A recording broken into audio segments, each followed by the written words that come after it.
Chapter 301. Of course not. Jingyu immediately jumped up and said, Jing Zhang and that Jing Tingyi are not good people. I will never let them go. That's right. Shangguan Linglan raised his eyebrows and said, if you want to take back what originally belonged to you, you have to go to the Prime Minister's residence. Let everyone know that you are the legitimate granddaughter of the Prime Minister's residence. But, Jingyu said with a frown again. No buts. It's decided. Shangguan Linglan patted Jingyu's shoulder and helped Jingyu make the decision. Even if I want to go back, I can't go back so cowardly. Back then, Jing Tingyi forced my mother and me out of the Prime Minister's residence. This time, I have to go back in a dignified manner. Jingyu narrowed her eyes and said, I will prepare well, but now is not the time to go back. Yeah. It's great that you can think like that. Shangguan Linglan immediately let out a sigh of relief when he heard that. He held Jingyu's shoulder and said, if you have any instructions, just say it. However, there is one more thing. I heard from my father that the Prime Minister had a reason to drive you and your mother out of the Prime Minister's residence. Do you know why? Jingyu's heart trembled slightly as she asked. I'm not too sure. My father said that it was because of something the Jing family's grandmother said back then. I don't know the specifics, but it wasn't anything good. Shangguan Linglan shrugged helplessly. Jingyu's face fell silent. She said faintly, Xiaoqin investigated, but he didn't find out what the Jing family's grandmother said. Don't worry about it. It doesn't matter what she said. The Jing family's grandmother passed away a long time ago. Shangguan Linglan patted Jingyu's shoulder and said, well, I don't care. Jingyu let out a sigh of relief and lowered her head. By the time Jingyu returned to the prince's mansion, the sky had already darkened. On the 5th day of the first lunar month, the restaurant would reopen after the festival. At the same time, the long-awaited Qin restaurant would also reopen. That night, before Xiaoqin returned, Jingyu and Xing Er sneaked out. Imperial concubine. Xing Er looked at Jingyu, who was dressed in men's clothing, with an emaciated expression. His head was throbbing. Sure. Call me young master you. Jingyu smiled and said seriously to Xing Er, we're just going to visit a brothel. You don't have to look like you're facing a great enemy. Xing Er's expression turned even uglier. Look, I made this promotional material. It's not bad, right? Look at the seductive beauties drawn on it. TSK. Jingyu held a piece of promotional paper and couldn't help but drool as she looked at the drawing on it. The seductive postures and half-covered clothes were simply too amazing. As a woman, Jingyu was already thinking about what it would be like to see the real person. How could these men not think about it? The opening of Qin Restaurant was undoubtedly a hit. Jingyu's carriage stopped at the entrance of Qin Restaurant. Looking at the orange lanterns, the two delicate words, and the voluptuous hostesses standing at the entrance, Jingyu couldn't help but sigh. The effect was much better than she had imagined. Looking at the men who walked in and lecherously stared at the hostesses' chests, Jingyu's eyes were full of smiles. She pretended to walk steadily towards Qin Restaurant. When she passed by a voluptuous hostess, she narrowed her eyes and stuffed a banknote into the hostess's exposed cleavage. Chapter 302. Master, please come in. Instantly, the young lady flashed an incomparably coquettish smile and invited Jingyu in as if she was inviting her in-laws. Behind them, Second Xing was dumbfounded. His eyes were filled with astonishment, as if he was so shocked that he could not regain his senses at all. When the men behind Jingyu saw Jingyu's action, their eyes suddenly lit up, and they all imitated Jingyu's action. Suddenly, the scene became even more heated. It seemed that paying money to enter the Qin brothel had become a matter of course. If they paid less, they would be laughed at by others. The interior of the Qin pavilion could be said to be very exquisite. It was full of light gauze and bead curtains. There was a delicately designed step-like stage. There were women sitting in the distance playing music. The women inside were all stunning. Perhaps the women themselves were not beautiful, but their beautiful makeup had become their most beautiful outer garment. There were all kinds of drinks and pastries. The smell inside was not like the heavy smell of rouge. Instead, it was like a kind of high-quality incense, which rendered the whole atmosphere.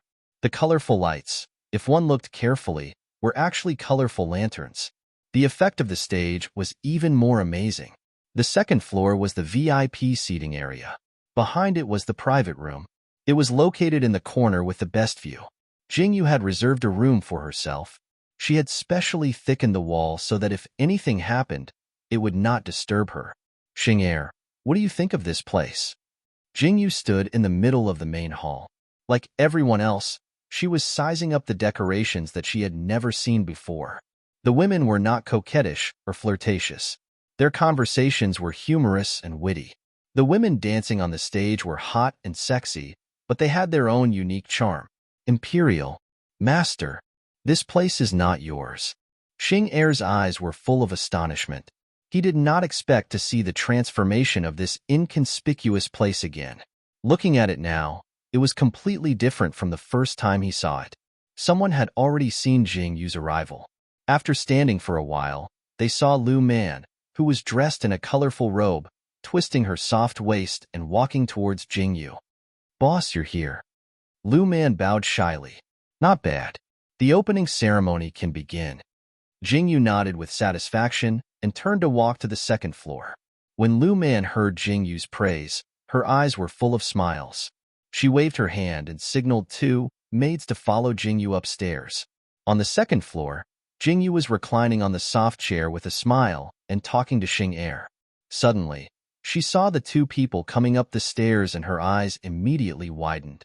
Wow, why are Xiao Jingran and Hellion Theo here? Jingyu suddenly felt her hair stand on end. She swallowed her saliva and hid to one side.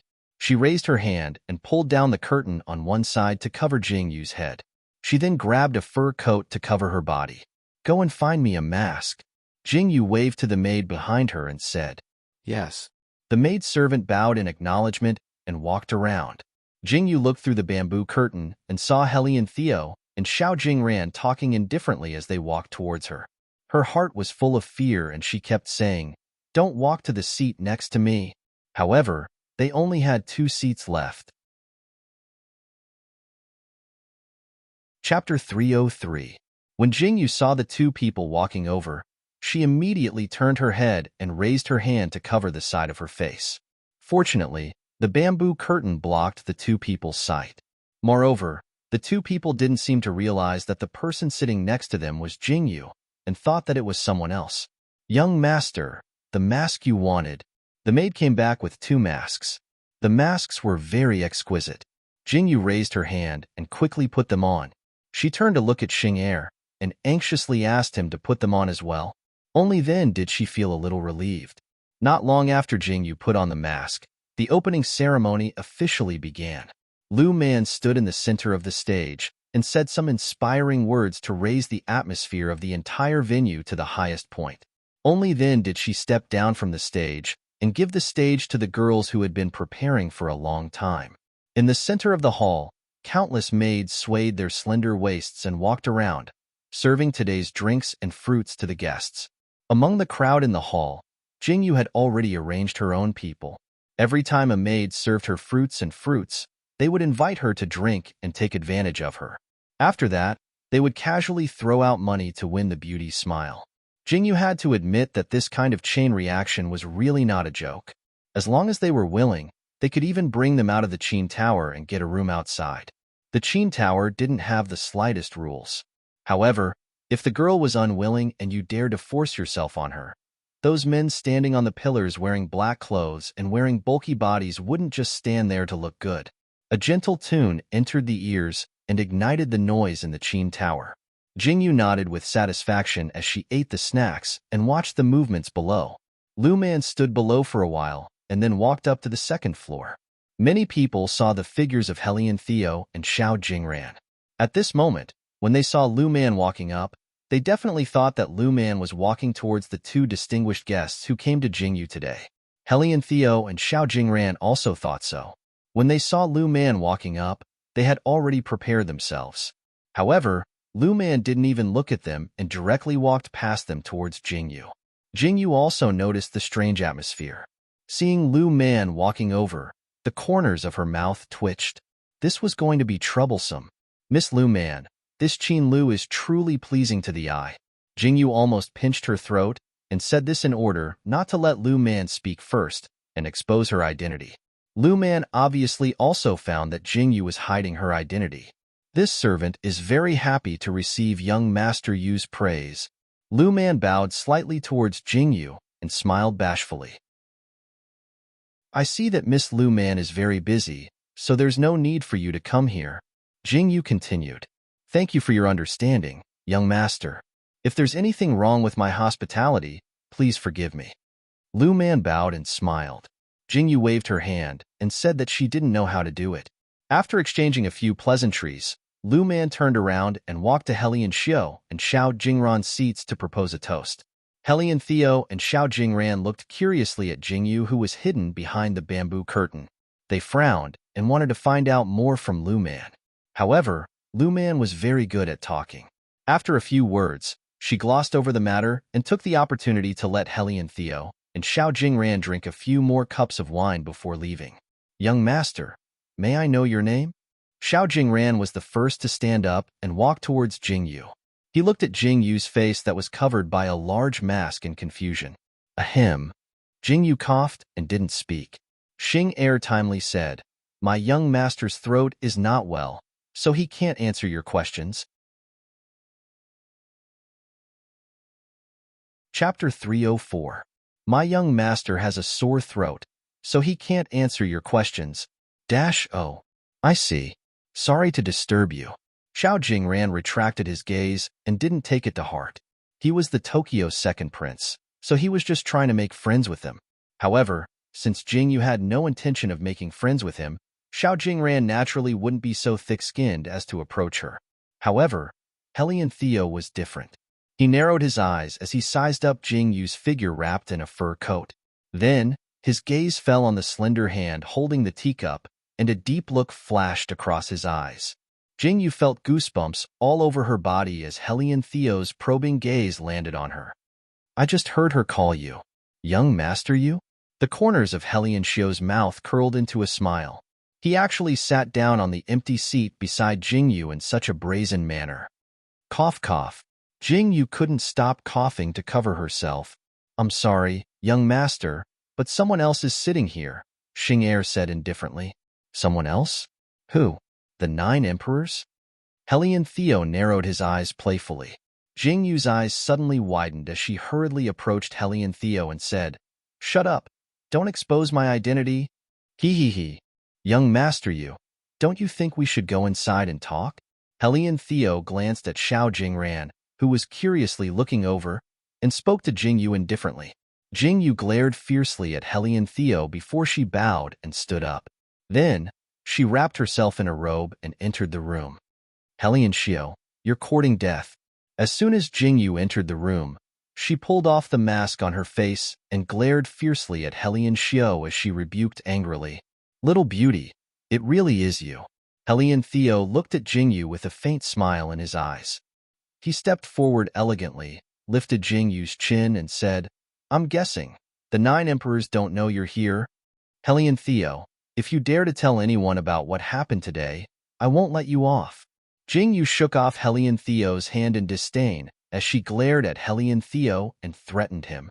Hehehe. Helian Xiao laughed delightfully. He sized Jingyu up and said, Why was this Qin Tower's manager so respectful to you just now? Although you try your best to cover it up, those tricks can't escape my eyes. Could it be that this Qin Lu is also your property? So what if it is? Jingyu crossed her arms arrogantly and said, Do you want to take it away from me? Who cares about your lousy Qin Tower? Helian Theo curled his lips in disdain and said, I care more about you as a person. Go away. Jingyu rolled her eyes. She turned around and took off her robe. She sat down on a chair and poured herself a cup of tea. Little beauty, I mean what I said. What's so good about the 9 emperors? Why don't you come back to the northern pastoral with me? Helian Theo stood in front of Jingyu. He narrowed his eyes and stared at Jingyu as he said, I can give you what Xiao Chan can give you. Jingyu put down the teacup in her hand in confusion. She looked at Helian Theo and blinked as she asked, Aren't you a hostage from the northern pastoral country? Can you go back to your country? Heh, what's the point of keeping me if you're done playing with me? Hellion Theo's eyes flashed with a faint cold light. He turned around and sat down on a chair beside Jingyu. He turned around and looked at Jingyu indifferently and said, "How about it? Do you want to come with me to see the northern pastoral country scenery?" "I don't want to." Jingyu quickly refused and said, "As you can see, I'm in charge of so many money trees. Don't tell me you're not jealous. With your foresight, you must be able to see the big changes that will happen to these two towers soon, right?" Chapter 305. You really don't want to come with me? Hellion Theo asked with raised eyebrows. Sigh. It hurts my heart to reject such a beauty, but if I get bored of Tokyo in the future, I will go visit the northern pastoral. At that time, don't shut me out. Jingyu giggled as she looked at Hellion Theo. All right, Hellion Theo, never like to force people. Hellion Theo stood up and looked at Jingyu with a burning gaze. Before I leave, I'll give you another piece of advice. Xiaoqun, I advise you not to fall in love with him. Jingyu was slightly stunned, and her heart suddenly jumped. She looked at Hellion Theo's lips that curled into a devilish smile, and a strange emotion appeared in her deep eyes. She laughed and said, "You're thinking too much. How could I fall in love with Xiaoqun?" "I hope so." Hellion Theo straightened up and smiled faintly. He looked away and slowly walked away. Jingyu looked at Hellion Theo leaving and frowned slightly. She didn't know why Hellion Theo would say something like that to her. Xing, who was standing outside, saw Hellion Theo leave and walked in. He saw Jingyu sitting in a chair in a daze and called out in confusion, "Imperial concubine?" "I'm fine." Jingyu came back to her senses and shook her head slightly. After Xiao Jingran leaves, let's go back to the Wangfu. Yes. Second Xing lowered his head and nodded. In the Wangfu, Jingyu washed up and lay on the bed. She stared blankly at the curtains above her head. She was still in a daze over the advice Hellion Theo had given her before he left. Just as Jingyu was lost in her thoughts, the door to her room was pushed open. Jingyu raised her head and saw Xiaoqun striding in. "What are you doing?" Xiaoqun walked into the room and saw Jingyu standing upside down on the bed looking up at him.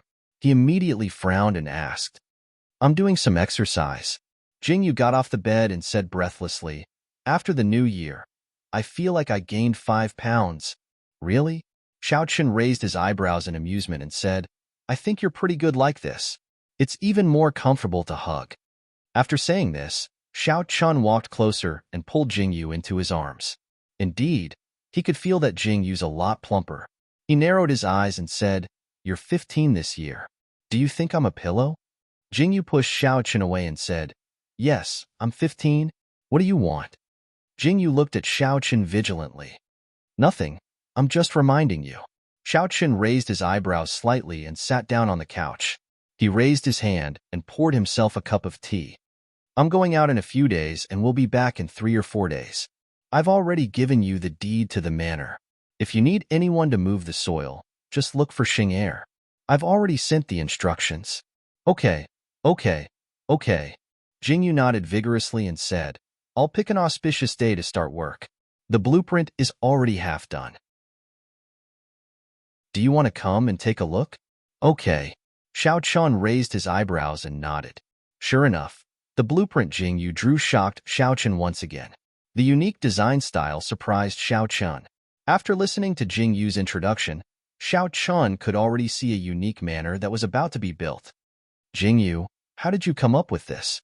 Xiaoqun looked sideways at Jingyu. "I thought of it in a dream." Jingyu laughed as she rolled up the drawing and said, "I'll show it to you when I'm done." Chapter 306. Xiaoqun stood where he was and looked at Jingyu, who had turned around and put away the drawing. His eyes showed that he was deep in thought, but in the end, he didn't ask anything. Jingyu's body stiffened. She watched as Xiaoqun took off his coat and walked to the bedside without asking any more questions. Jingyu slowly let out a sigh of relief. These days, Xiaoqun had been so busy that his whereabouts were rarely seen. Jingyu didn't pay much attention to him. When Xiaoqun left, it was Xing who came to inform Jingyu. Because Jingyu was on her way to the restaurant, it was time to arrange things for the people she brought back. Boss. Shin Yuqing bowed slightly when he saw Jingyu enter from the back door. Is everyone here? Jingyu asked as she took off her cloak. They're all here. They're in the private room on the second floor. Shin Yuqing nodded and turned sideways to follow Jingyu up to the second floor. The people who had been waiting in the private room all stood up when they heard the commotion. When they saw Jingyu push open the door and enter, their eyes lit up. Boss. Xiao Wanshi and the other 5 brothers cupped their hands and bowed. No need to be so polite. Take a seat. Jingyu smiled and sat down at the head of the table. Only then did everyone sit around the table. After everyone sat down, Jingyu looked at the 6 people in surprise.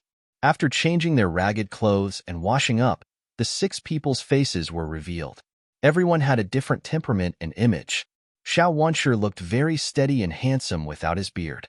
The second brother, Su Tong, was a serious person. The third brother, Du Peng, was the one who was saved by Jingyu. The fourth brother, Mao Yi, had a fiery temper but was honest. The fifth brother and sixth brother were both shy. Everyone looked at Jingyu.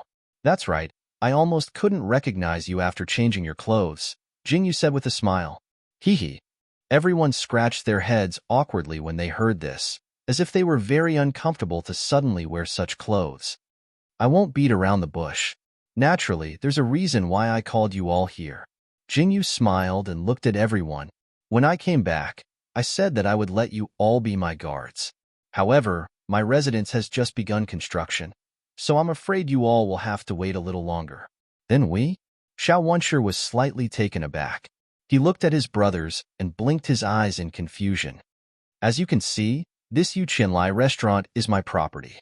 I'm afraid that after being in the Imperial City for so long, you all know what happened in this restaurant, Jingyu said indifferently as she looked at the crowd. Boss, are you talking about the local ruffians causing trouble?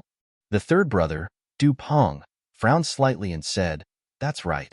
We've also heard some rumors about this matter. The boss's residence hasn't been completed yet. Do you want us brothers to guard the restaurant for the boss? That's not it. Jingyu shook her head and said, You're only half right. I don't want you to guard the restaurant. Then, everyone was slightly shocked. Could it be that the boss had other properties in this restaurant? I want you all to guard Qin Lu, Jingyu said indifferently. Qin Lu? Xiao Wanshi was slightly taken aback. He looked at Jingyu with uncertainty and said, Boss, could this Qin Lu be the Qin Lu that's been making a name for himself on Gold Street? That's right. Jingyu nodded and said, The restaurant has the name of the 9 emperors as a deterrent. With the previous example, those people won't dare to make a move against the restaurant. However, Qin Lu is different. Qin Lu has just opened, and he's already so ostentatious. Although the restaurant has hired thugs, it's far from enough.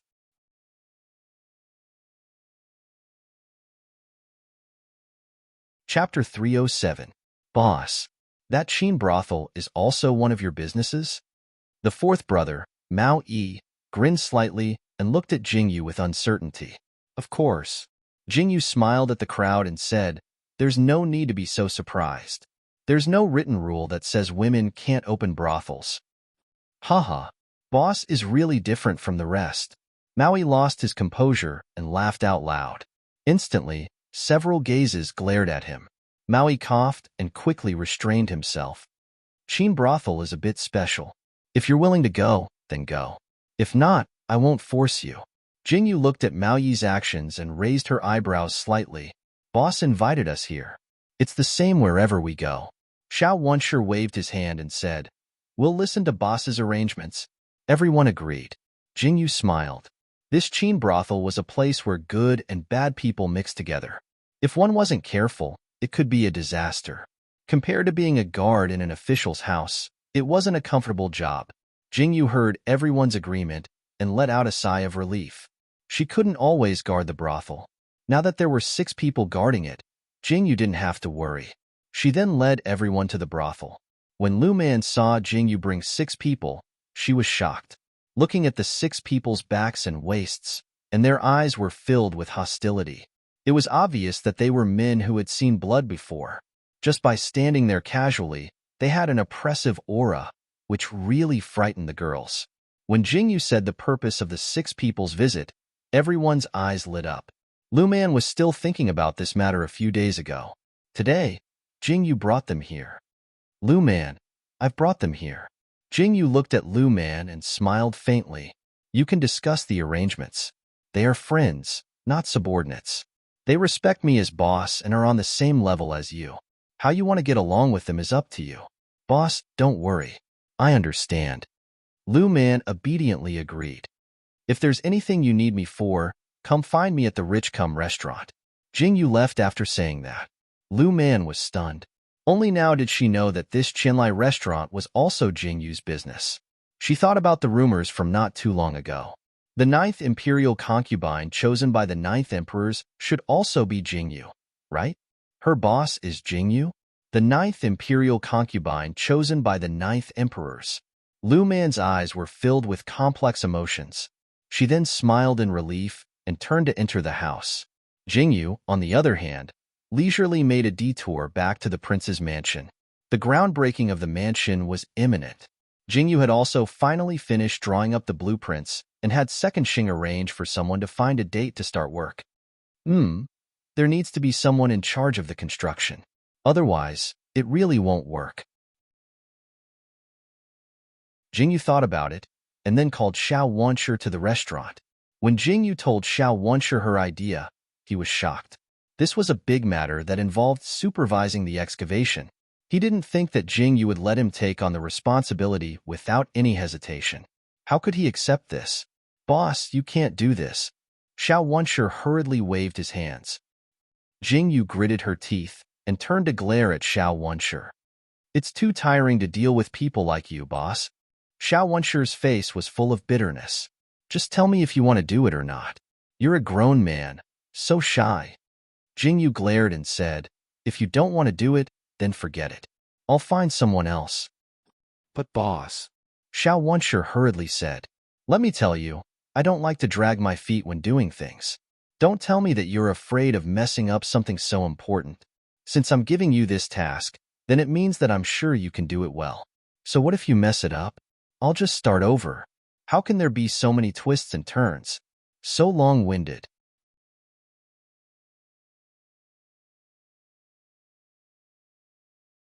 Chapter 308.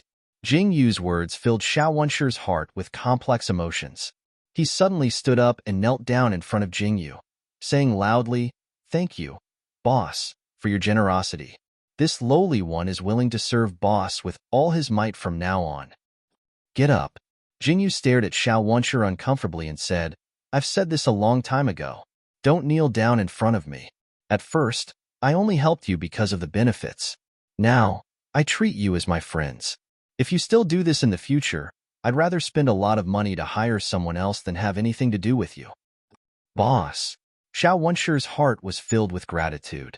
They were poor and had nothing, but they were treated like this by Jingyu. They would never forget this kindness for the rest of their lives. Jingyu helplessly held her forehead. It was impossible to change the stubborn and inflexible way of thinking of the ancient people in a day. She could only make do with it. Then, Jingyu asked Xiao Wanshi to find another helper, and the two brothers started supervising the construction of the mansion.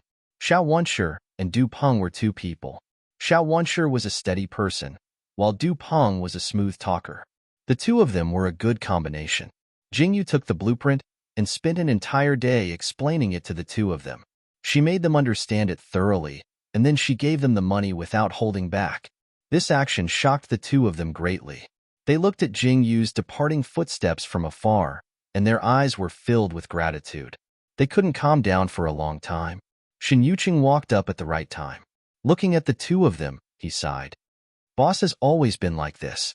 The two of you don't need to think too much. As long as you do what boss asks of you, that will be the best way to repay boss, Shen Yuqing said as he patted the two of them on the shoulder. Uncle Shen, when the restaurant was being built, boss was like this too? The two of them asked in surprise.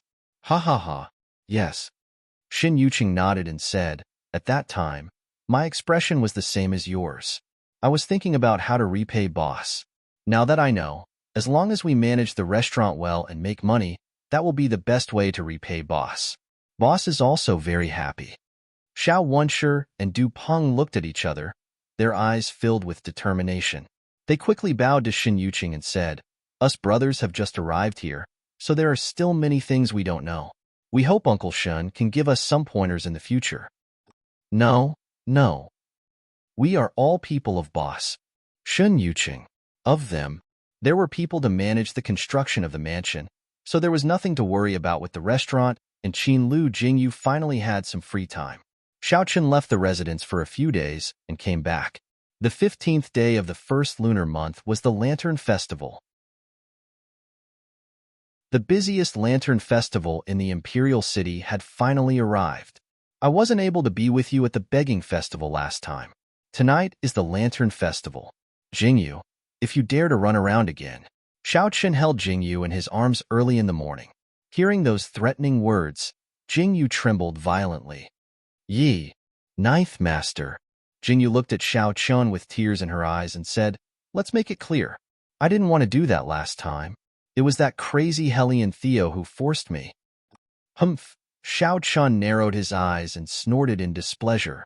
"Tonight, all the members of the Imperial family will be present on the exquisite lantern boat. Come with me." Xiaochen narrowed his eyes and said indifferently, "It can't be." Jingyu swallowed her saliva with difficulty and said, "Isn't it just a lantern festival? Is there something special about it?"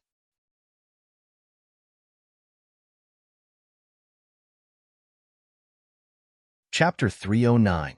Isn't it just a lantern festival? Could it be that there's something special about it? You'll know when you get there. Xiaochen left this sentence and left, leaving behind Jingyu with all kinds of worries. Couldn't he have gone to play by himself? Why did he have to gather so many people together? It was clearly so uncomfortable, but he still welcomed her with a smile. Wasn't he tired? Jingyu looked up at the sky and sighed. It was tiring to be a person, but it was even more tiring to be someone else's imperial concubine. Before the Lantern Festival, Xiaochen sent someone to deliver a set of clothes and jewelry for Yin Xiao to dress up Jingyu. Jingyu looked at the colorful clothes, and her face turned green. Dressed so ostentatiously to be a peacock? Jingyu refused to wear it no matter what, minding her own business as she went to the wardrobe to search for the clothes she liked. Imperial concubine. That's a banquet. You can't wear black. Yin Xiao had a bitter expression as she looked at the clothes that Jingyu picked out. Most of the colors were dark, and she picked up a piece of black and couldn't put it down. Jingyu's hand that was holding the clothes stiffened slightly. She sighed helplessly and casually picked up a piece of clothing, saying, "Forget it. I'll take this." "Yes." Yin Xiao looked at the red and gold matching clothes that Jingyu took out and finally let out a sigh of relief. Yin Xiao put in all her effort to dress up Jingyu. The red clothes on Jingyu didn't appear vulgar or charming, but instead had a fierce aura. That light gold eye makeup was especially moving, and her black hair was tied up with a gold hairpin, adding a bit of nobility. "Yin Xiao, your skills are really getting better and better." Jingyu looked at herself in the bronze mirror and twirled around in satisfaction. Other than those glittering things, everything else was good, but it wouldn't be good if she didn't wear them. Jingyu had no choice but to compromise. Xiaochen waited outside the Fu. The sky was dark, and Xiaochen was about to have Xing Air rush her when his sharp ears heard the sound of metal clashing. He calmly stopped Xing Air's movements and looked up. At the corner of the Fu, Jingyu walked over. Her delicate little shoes and petite figure suddenly appeared. Her red clothes shone with a dazzling golden light. Even her casual blinking and turning of her eyes were so casual. Those pitch-black eyes looked at Xiaochen, and the corners of her mouth curved up so dazzlingly. Xiaochen's eyes suddenly widened as he looked at Jingyu walking over. That fiery red figure made Xiaochen dazed for a moment. Jingyu stood beside Xiaochen for a long time, but didn't see any reaction from Xiaochen. Jingyu frowned in confusion. "Xiaochen," Jingyu called out during the meeting. Xiaochen was a little surprised as he looked at Jingyu standing in front of him with furrowed brows. "Aren't we going to Mingbian Lake? Why are you standing there like a fool?" Jingyu frowned and said, "Let's go." Xiaochen lowered his eyes and responded. He turned around and got into the carriage. Jingyu looked at Xiaochen, who was a little strange. She blinked her eyes and got into the carriage as well. They went all the way to Mingbian Lake. Inside the carriage, Xiaochen frowned slightly as he looked at Jingyu. Xiao Qin's gaze made Jing Yu's hair stand on end. She stared at Xiao Qin strangely and said, "Why are you looking at me like that? I think this is the first time I've seen you in red." Xiao Qin raised his eyebrows and said, Jing Yu lowered her head guiltily. In fact, this was the second time she had worn it. The first time was when she followed Helly and Theo to the Empress Dowager's birthday banquet. However, Jing Yu definitely wouldn't say it out loud.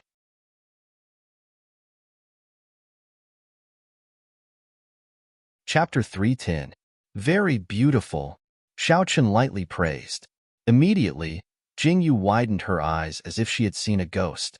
She looked at Xiao Qin and said with uncertainty, "Xiao Qin, did you take the wrong medicine?" Xiao Qin's face suddenly darkened. Heavens! You actually know how to praise people. This is even more frightening than the sun rising from the west. Jing Yu stared at Xiao Qin with a face full of surprise. Xiao Qin silently looked at Jing Yu. He was too lazy to pay attention to Jing Yu's crazy appearance. Mingbian Lake could only be said to be the most lively today. The sea of people really shocked Jing Yu. Jing Yu's eyes widened when she saw a huge ship by the side of Mingbian Lake. How come she didn't know that there was such a ship in the imperial city? The 9th Emperor has arrived. A shout sounded and the attendants by the side of the ship all knelt down to welcome him. Under the lanterns, Xiao Qin stood proudly in his black brocade robe. The pattern outlined by the golden thread totem was particularly eye-catching. That noble aura and cold temperament made everyone lower their heads, not daring to look at him directly. Jing Yu jumped off the carriage and was speechless when she saw this scene. The reputation of the 9th Emperors was not just for show. Looking at the expressions of the crowd, Jing Yu looked at Xiao Qin. Xiao Qin extended his hand to Jing Yu. Jing Yu naturally placed her hand in Xiao Qin's palm and stepped onto the ship. The red robes were very eye-catching. They were either stunned, jealous, or envious. All kinds of gazes were directed at Jing Yu. This made Jing Yu feel even more pressured. When she boarded the ship, Jing Yu looked up and realized that most of the people had already arrived. They were all familiar faces. "Greetings, 9th Emperors." Everyone bowed and kowtowed. Jing Yu stood beside Xiao Qin and accepted the kowtow. Inexplicably, she felt very comfortable. "You may rise." Xiao Qin let go of Jing Yu's hand and stood with his hands behind his back. The aura he exuded made people unconsciously lower their heads. What surprised Jing Yu was that the Crown Prince had also come. Didn't they say that the Crown Prince had always been in poor health and never participated in such matters? Xiao Qin sat on the high seat, while Jing Yu calmly sat beside Xiao Qin, receiving everyone's attention. She narrowed her eyes and looked down. Sure enough, this so-called Lantern Festival was just a gathering of the younger generation. With Xiao Qin and the Crown Prince as the leaders, everyone else sat at the side of the table. There was good wine and delicious food, as well as a large stage in the middle. Jing Yu looked at the stage in a daze. Could it be that this Lantern Festival had some kind of performance? This was a ship. With the ship's movements, could she guarantee that she wouldn't lose her footing? I didn't expect that the 9th Emperors would actually come to the Ling longboat today. This prince is truly shocked. Xiao Jingran's eyes narrowed slightly as he scrutinized Xiao Qin. What? Only you, Xiao Jingran, came to this boat. This king can't come? Xiao Qin smiled coldly and replied Xiao Jingran with no trace of politeness. 9th Emperors, what are you talking about? In this prince's eyes, the 9th Emperors is a high and mighty person. To actually come to this boat, this is the first time. Xiao Jingran's words caused Crown Prince Xiao Yuling's expression to change slightly. Wasn't this sending the 9th Emperors to the edge of the storm? Second Prince, if you don't welcome our 9th Emperors, then forget it. We'll just leave. At this moment, Jing Yu suddenly spoke up. I didn't know etiquette and thought that everyone could come to this boat. I didn't expect that only you, Xiao Jingran, can come. My 9th Emperors can't.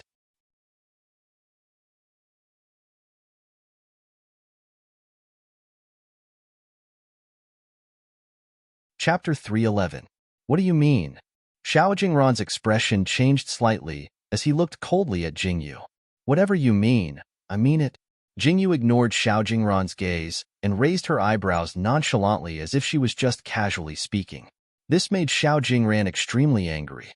If it was anyone else who spoke up for the Ninth Emperors, Xiao Jingran would have 100 reasons to refute them. However, it was Jingyu, the Ninth Emperor's chosen imperial concubine. The moment she opened her mouth, it was obvious that she had exposed her identity. In any case, she was someone with no background. She didn't know any etiquette when she asked the Ninth Emperors to come to the boat. As a result, Xiao Jingran was left speechless.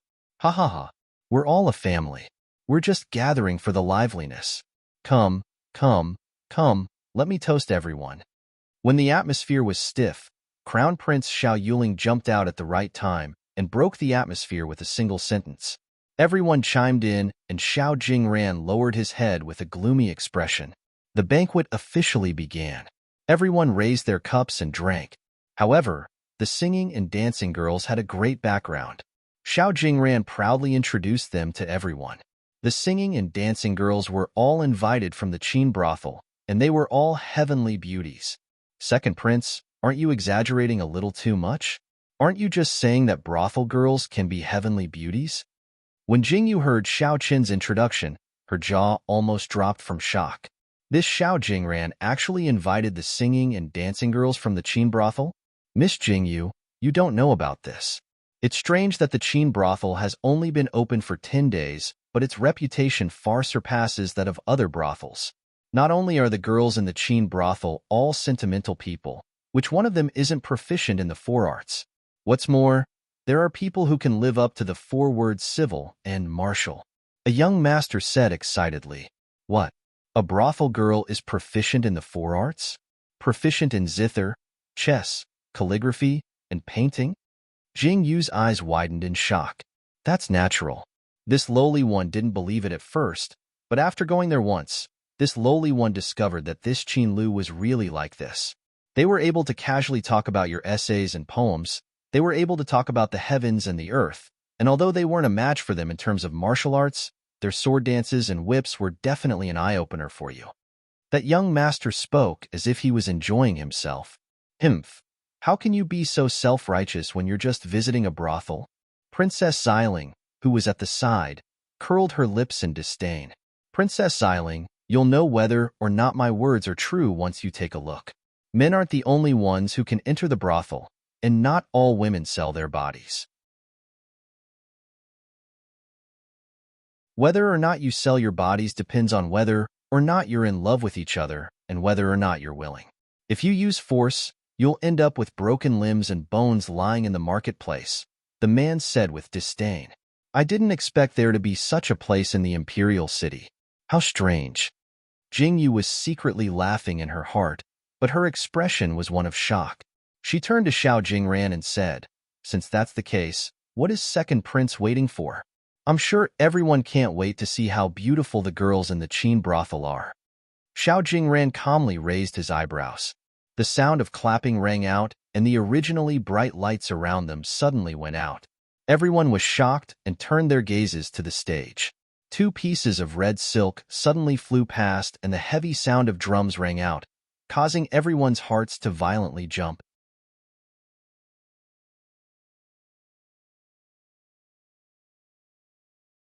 Chapter 312. The heavy drumming gradually became more hurried, and finally fell like raindrops. Everyone was immersed in the drumming, and finally, the drumming suddenly disappeared. Everyone's hearts tightened, and only then did they see a drunk woman lying on the stage. It was also at this moment that a clear and deep sigh sounded, and the sound of a string instrument slowly rang out. The woman lying on the stage trembled slightly, and then, under the influence of the string instrument, the trembling became more and more intense. She swung her sleeves and stood up. With a hat of misty rain, I quietly wait for the sky to break through the clouds. A clear and pleasant voice slowly rang out. Listening to the 3 clear sounds, I also heard, turning my hand to reverse fate, turning my hand to restore the universe. Why is there a need to differentiate between Tao and monk? Carved on the frost flower sword is a strand of loneliness. Treading over 1,000 mountains to cleanse the demon soul, the woman on the stage had a soft and moving figure, and the swinging of her sleeves and the twisting of her waist were very moving. Her voice was gentle and moving, but what she sang had a different meaning. Everyone's hearts trembled. and they looked at the dancing woman on the stage with amazement. In a trance, they seemed to see the scene of the misty rain permeating into their ears. A young man dares to scold the world for being heartless. I don't care if it's an opportunity or a disaster. Drunkenness plays a song, between a dream and me, which is real. I can't let my heart be troubled by the disciples of oblivion. The melody was clear and moving, and it was as if they saw the young man carrying a long sword, heroic and daring to compete with the world. The red silk fluttered like the red rope in the hands of the moon elder, and the woman's figure rose and fell, causing everyone to be dazzled. The road to immortality is near, and the rain and snow fall in the distance. Loneliness may as well face people with a smile. The singing continued, and it was so moving. The dancer danced and spun, and finally jumped and spun in the air before landing. She bowed her head, and the sound of the string instrument slowly fell. Everyone was stunned, and the surroundings were silent. After such a long time, no one had broken away from this artistic conception. I, Snow Lotus, present the drunken immortal rain with a song and a dance. The woman slowly raised her head. That moving smile, the perfect etiquette, and the exquisite makeup. This woman's original appearance was not worthy of the praise of heavenly beauty, but if one thought about the dance and the song just now, she was definitely worthy of the words heavenly beauty. This song should only be heard in the heavens. How many times can it be heard in the mortal world? Wonderful, wonderful. Snow Lotus. Snow Lotus' eyes flickered, but she stiffened her neck and agreed. Clearly, this song had convinced Snow Lotus. Jingyu raised her eyebrows and smiled, then turned to look at Xiao Chun, who had a calm expression on his face. The pride that had just risen was immediately thwarted. Hey, why aren't you reacting at all? Jingyu poked Xiao Chen's arm and said unhappily, How do you want me to react? Xiao Chen raised his eyebrows and said, Everyone is amazed by the beauty of this dance, but I am the one who created it. How do you want me to react? After Xiao Chun finished speaking, Jingyu widened her eyes in shock. Xiao Chun lowered his head and looked at Jingyu. The burning gaze in his dark eyes made her blush. Why did she feel like this man was saying something romantic, and he was saying it so casually and confidently?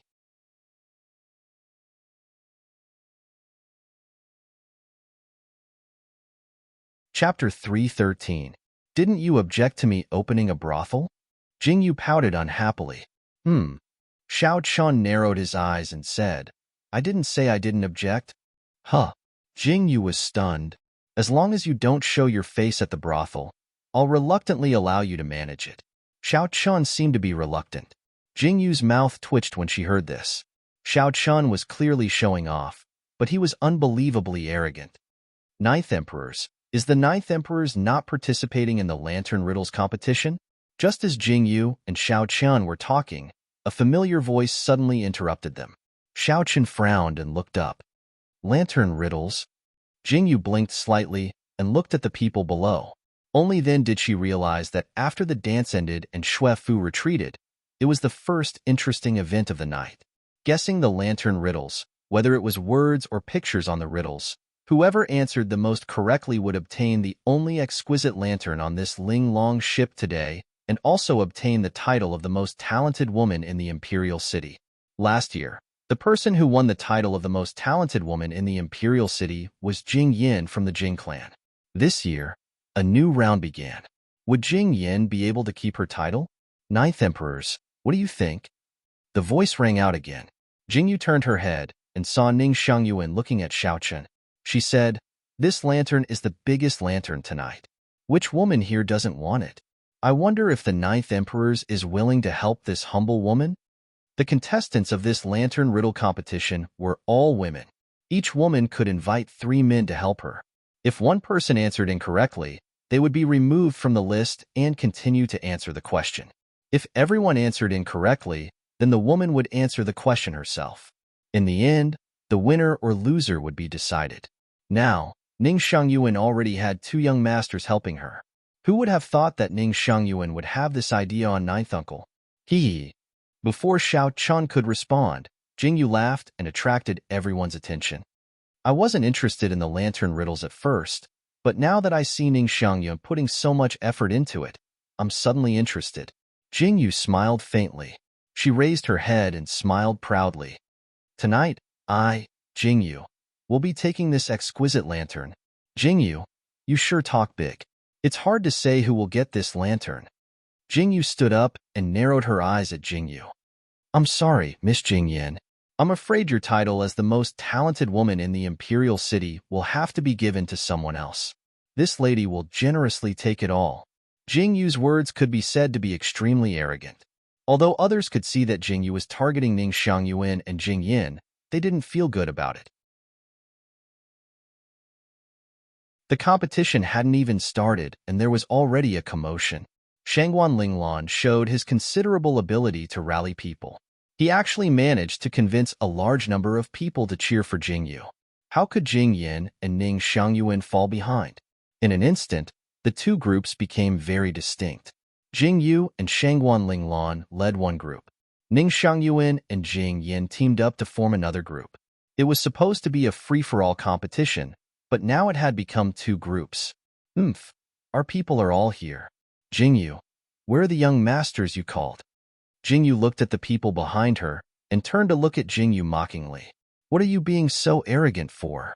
Jingyu curled her lips in disdain and shouted unhappily, Who's willing to help me?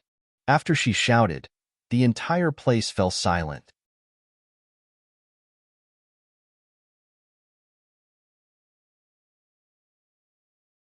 Chapter 3:14. As soon as he finished speaking, the whole place fell silent. Dash a him. What do you think of this young master? Fang Ziqing, who had been watching from the sidelines, heard Jingyu shout and stood up elegantly. He coughed and looked at Jingyu with a smile. Jingyu looked Fang Ziqing up and down. She actually had a look of disdain on her face. Everyone's hearts suddenly stopped. Earlier, so many young ladies had been beating around the bush to get Fang Ziqing to join their camp, but in the end, he had completely ignored them. Now that Jingyu had shouted at him, he had eagerly rushed over, as if he was afraid that Jingyu would reject him. This made everyone feel dizzy. He's just also. Jingyu curled her lips in disdain, as if accepting Fang Ziqing was a shameful thing. Fang Ziqing stood behind Jingyu with a black face. As the son of a grand scholar, this was the first time in his life that he had been disdained like this. If Miss Jingyu doesn't mind, how about I join in as well?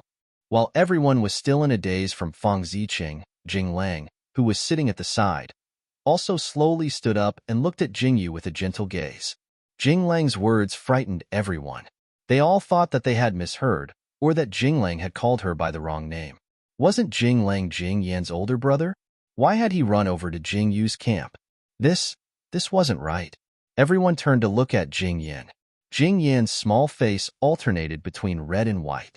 Seeing Jing Lang's gentle and considerate manner towards Jingyu, she almost ground her teeth to pieces. I'm clearly his younger sister. Why can't I compare to an outsider? It seems like we're still missing one. Jingyu smiled and looked at Ning Xiangyuan. You also seem to be missing one person, right? What does that have to do with you? Ning Xiangyuan coldly pursed her lips. Jingyu laughed disdainfully. Aren't you just trying to get the 9th emperors? I'm sorry, but I also want the 9th emperors. You. Ning Xiangyuan's face turned angry as she said, I was the one who invited him first. What right do you have to snatch him from me? Ha ha ha. Jingyu looked at Ning Xiangyuan as if she was an idiot and said, Is there something wrong with your brain? He's my man, and you're saying that I'm snatching him from you? Big sister, you should go home and get your brain checked. How dare you try to snatch the title of the most talented woman with such a brain? You're really blind. Jingyu. Ning Xiangyuan, who was the 9th concubine chosen by the 9th emperors, as the 9th emperors, Jing used the 9th emperor's mouth. No one expected. The 9th emperor, the 9th emperor's 9th emperors, the emperors appointed the 9th the emperors, the 9th have. People. So what if I scold you? So what if I'm cursing you? Jingyu laughed loudly and said, My mouth is on my body. I can say whatever I want. What can you do about it? I. Ning Xiangyuan felt dizzy. She was clearly stunned by Jingyu's sudden shrewish words. What about me? Jingyu looked at Ning Xiangyuan with disdain. She turned to look at Crown Prince Xiao Yuling and said, "Your Highness, it's getting late. Let's start. What a waste of my saliva." Haha, let's start. Xiao Yuling was stunned. When he heard Jingyu calling him, he suddenly regained his senses. Everyone looked at Ning Xiangyuan strangely. After the words were said, Ning Xiangyuan was scolded to the point that she didn't dare to retort.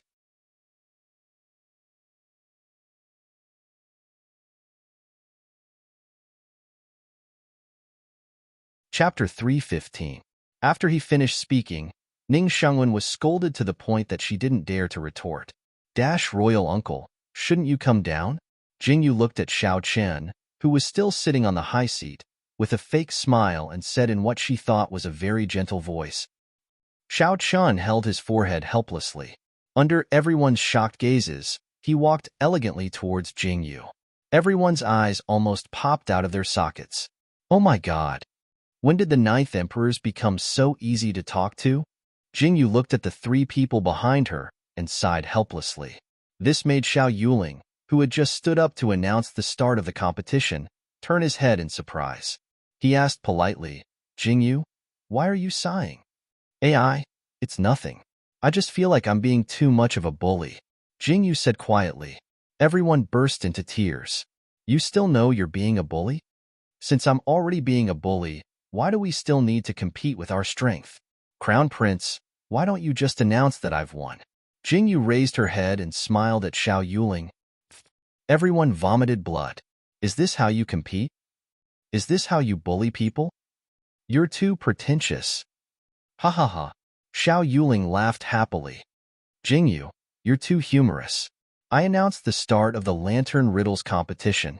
As Xiao Yuling spoke, the maids began to light up the lanterns that had riddles written on them and hang them up high. The teams that were participating in the competition stood on one side. Among the 50 lanterns, the team that answered the most correctly in the shortest time would be the winner. Jingyu looked at the riddles with flowers and flowers drawn on them.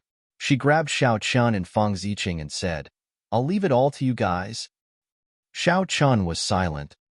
Fang Ziqing was silent. Jing Lang face-bombed. Jingyu couldn't guess it at all. He was actually so arrogant, vowing to take first place. "Don't look at me like that." Jingyu awkwardly touched the tip of her nose and said, "Isn't it because I saw that you guys are especially strong? Hurry up and guess." "Bring me a pin." Xiao Qing glanced at Jingyu and said. Immediately, Jingyu ran to the side and handed over a pin and paper to Xiao Chen. During this time, Xiao Chen glanced at the 50 riddles indifferently and then walked calmly to the pin and paper. "Fang Ziqing, why are you still standing there? Hurry up and guess." Jingyu glared at Fang Ziqing, who was still standing at the side with his arms crossed. "It seems that there's no need for me to be of any use?" Fang Ziqing touched the tip of his nose and looked at Xiao Chen, who was writing with his head lowered, and said helplessly, What do you mean?" Jingyu was slightly stunned. Just as she was about to ask, Xiao Chen put down the pin in his hand and said indifferently, "You can announce the results of the competition?" The man in charge looked at the words and sucked in a breath of cold air. Jingyu widened her eyes and looked at Xiao Chen, who was walking towards her. She pointed at Xiao Chen and said, You finished answering all 50 questions?" "Yes." Xiao Chen nodded calmly. Jingyu's vision went dark, and she almost fainted.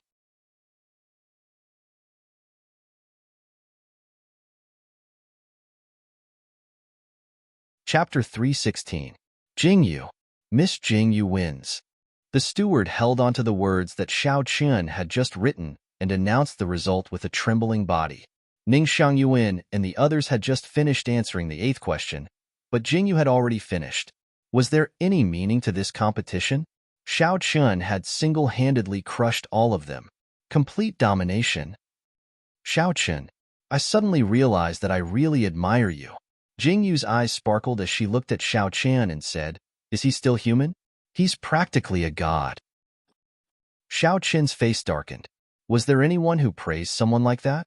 Did you just look at the lantern riddles once and then memorize them all? Jingyu swallowed her saliva and said, "And." Xiao Chen continued to answer. Oh, so the man I hooked up with is not only rich and powerful, but also a genius.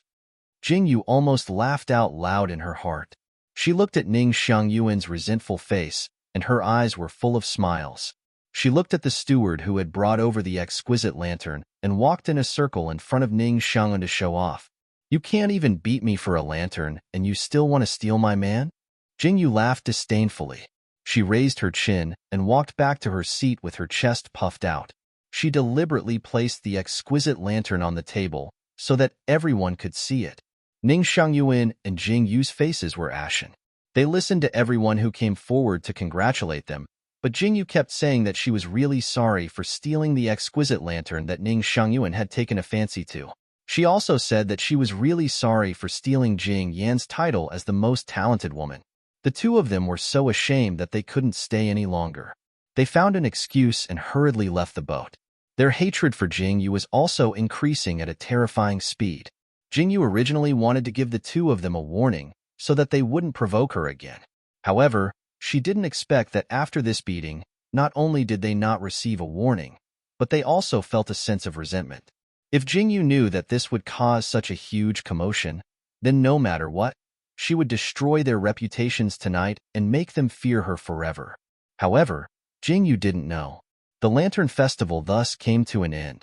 Qin Lu became famous in the Imperial City because of this song and dance. Jing Yu became the topic of discussion even more frequently. The love that the Ninth Emperors had for Jing Yu reached another level because of this incident. There was no doubt that the relationship between Jing Yu and Ning Xiangyuan had broken up. The two of them were even vaguely hostile towards each other. The incident of Ning Xiangyuan being insulted at the Lantern Festival had become a joke. The actions of Jing Yu, this shrew, had instead become a positive comment for people with good temperament.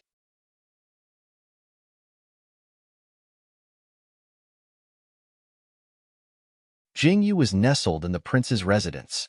When she heard Yin Xiao excitedly talking about what happened outside, she almost rolled off the bed from laughter. These people were also talented.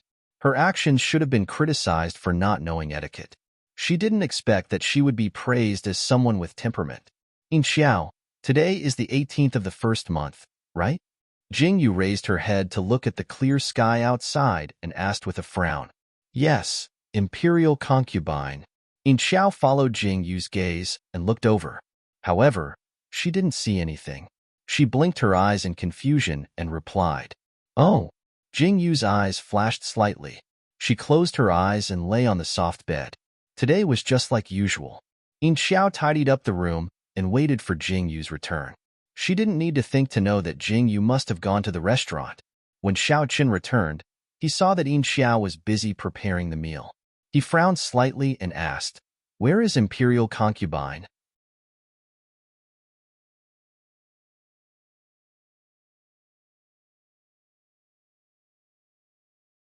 Chapter 317. When Xiao Qin returned, he saw that Yin Xiao was busy preparing food. He frowned slightly and asked, "Where is the Imperial concubine?" Greetings to the Ninth Emperors. Yin Xiao bowed and said, "The Imperial concubine has yet to return." Xiao Qin frowned unhappily but didn't think too much about it. "Master." At this time, Xing Er hurried back and bowed slightly to Xiao Qin. He looked around and asked in confusion, "The Imperial concubine hasn't returned?" Isn't the Imperial concubine with you? You're back. Where is the Imperial concubine?" Yin Xiao blinked slightly and asked Xing Er. Xiao Chun stood at the side and listened to the two's conversation. His expression changed slightly. Xing Er's expression also became slightly ugly. Xiao Qin waved his hand and sat down. He looked coldly at Xing Er and asked, "Tell me everything that the Imperial concubine did today." Yes. Xing Er's face was slightly pale as he said, "Today, the Imperial concubine went to the Qin Tower to see the prophets as usual. Then, she went to the construction site of the residence to observe. Finally, she went to the restaurant to eat lunch. After that, she didn't come out and stayed in the restaurant the entire time." Didn't come out? Xiao Chen's eyes narrowed coldly. Yes. When it was close to noon, the Imperial concubine ordered a few plates of desserts into the elegant room. Then, She sent this subordinate to Jinyin Tower to buy a few boxes of desserts. She said that she wanted to bring them back to the Wang Fu to eat. However, when this subordinate returned to the tower, I was told that the imperial concubine had already returned. Thus, this subordinate hurried back. Damn it! Xiao Chen's expression was severe. He said coldly, "Go investigate. Where did the imperial concubine's carriage go?" Yes. Xing Er's entire body trembled, and he quickly ran outside. Xiao Chen sat in the same spot. His expression was dark and uncertain. After a round of investigation, there were no results. Jingyu had disappeared without a trace. Xiao Chen was furious. The entire Wang Fu was in chaos. The imperial concubine had disappeared. This news was earth-shattering. The men of Xiao Chen's Wang Fu almost flattened the entire imperial city, but they didn't find anything. This matter couldn't be known to outsiders. Xiao Chen said to the outside world that they were catching a thief, but Jing Zhan still felt that something was strange, and sent people to ask and found that Jingyu had disappeared. She had disappeared without a trace. From the Wang Fu's men in the evening. Then, the general's Fu's men. The three parties searched wantonly. They shouted that they were catching a thief, but people with discerning eyes knew that this wasn't as simple as catching a thief. The people in the imperial palace were also unwilling to be left out. They all secretly investigated who had caused the three parties to make such a big fuss. In an instant, a storm was brewing in the imperial city. Xiao Jingran naturally would not stand by and watch. What had originally been a search for a thief in the imperial city had inexplicably turned into a fight between factions. The main character of this matter, Jingyu, didn't know anything about this at this moment, because she was on a barren mountain outside the city. The whistle sounded and two gray wolves darted out. Jingyu's face was faintly pale. The sky darkened. Jingyu turned her head to look in the direction of the imperial city. Then, she turned and ran into the dense forest. Jingyu's footsteps staggered. The two gray wolves behind her were filled with worry. After running for a long time, Jingyu collapsed beside a pool. There was clearly no injury on her body, but Jingyu seemed to be in great pain.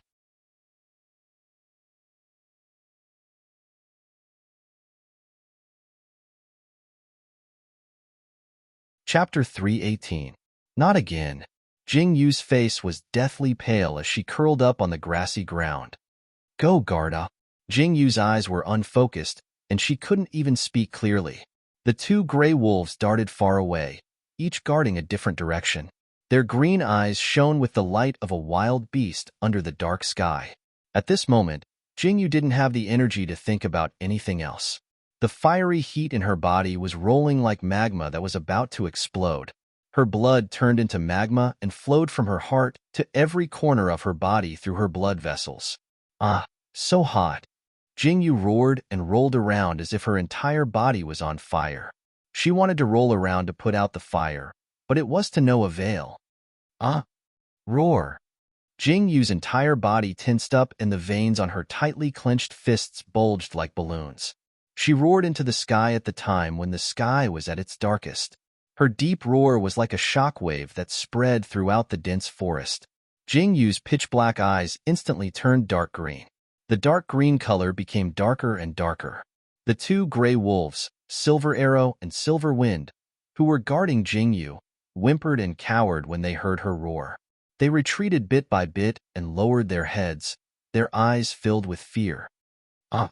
Jingyu groaned in pain. Her eyes were burning like flames. Jingyu thought she was going blind. That burning sensation was beyond Jingyu's tolerance. She wanted to close her eyes, but she couldn't. Her dark green eyes were especially dazzling in the dark night. As the green light in her left eye grew brighter, the green light in her right eye dimmed. In the depths of her eyes, she could vaguely see a golden light flickering. It was like a flame, but also like a gold luster that was expanding bit by bit within the green light. Jingyu pulled out her chest with all her might. In her chest, something seemed to be bursting out. The golden light flickered. Jingyu wanted to stop it, but she couldn't.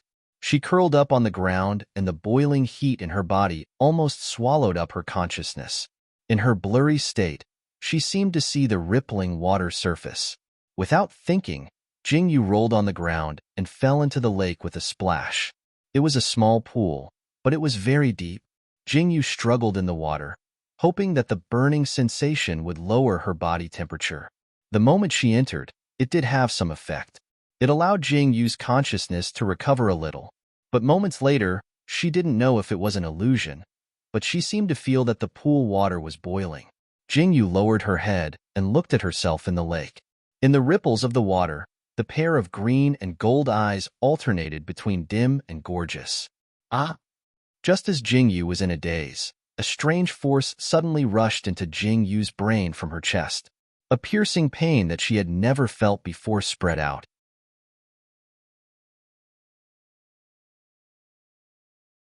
Jingyu let out a miserable howl.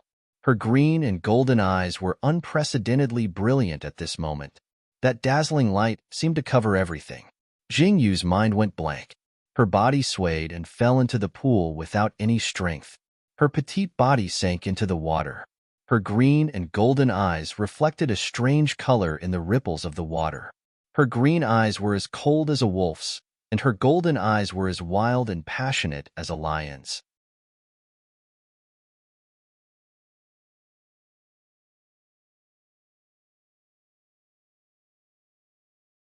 Chapter 319.